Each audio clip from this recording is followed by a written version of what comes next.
model ourselves after. It's really that law is really ashamed to say we're going to categorize a whole school in need of improvement because of one subgroup.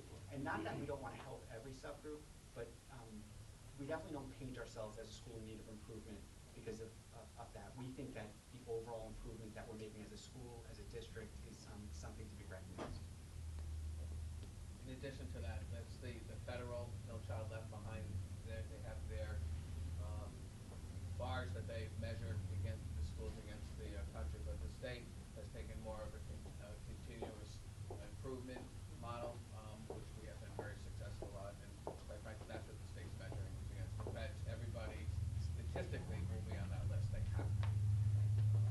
So we're really working on, and the bars that the state and the district have set through our district improvement plan are quite high.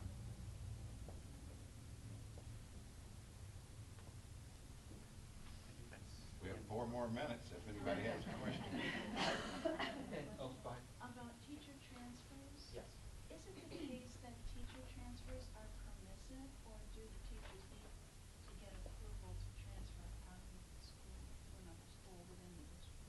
My understanding is that the contract's been renegotiated. They're in a new contract, and there's some new rules around that. But as Dr. Burchett said, I think that there's certainly an effort to keep schools together, to keep teachers together, and support all schools kind of growing. Not that you would enter one school in hopes of getting to another school.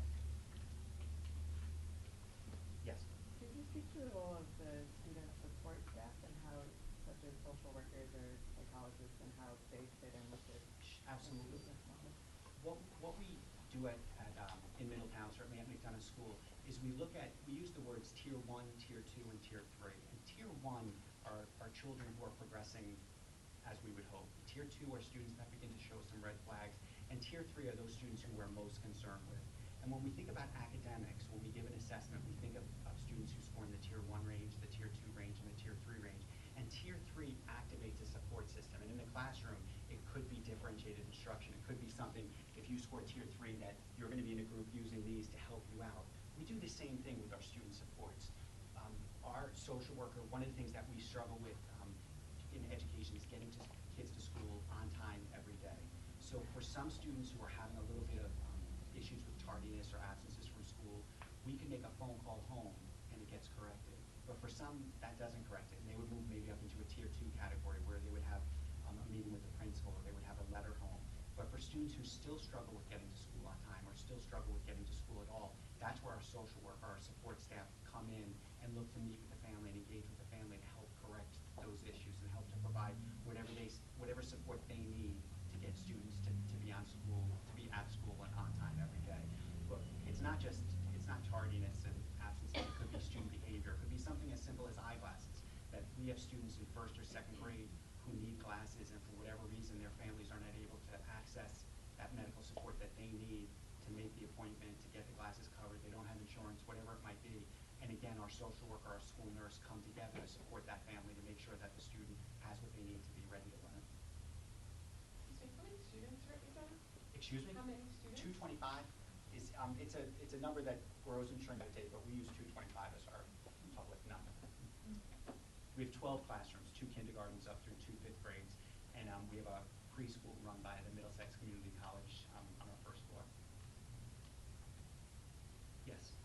Where does that data-driven decision-making come from, and how does The state of Connecticut, in response to having districts that needed to make some gains, brought an initiative called the Connecticut Accountability for Learning Initiative, and embedded within what is known as CALI is the data-driven decision-making model. And we've received a great deal of support and training, both from the state of Connecticut and within the district on this.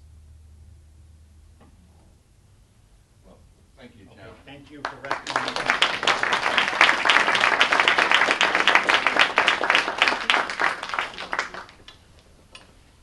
I attended one of the celebrations on Friday afternoon or sometime.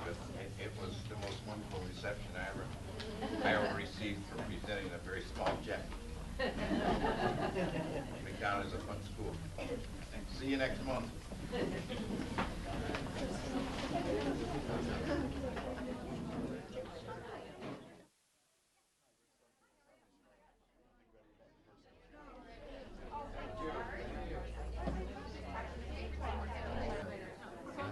I thought the presentation was excellent, and we're always very pleased with the number of people who attend these sessions.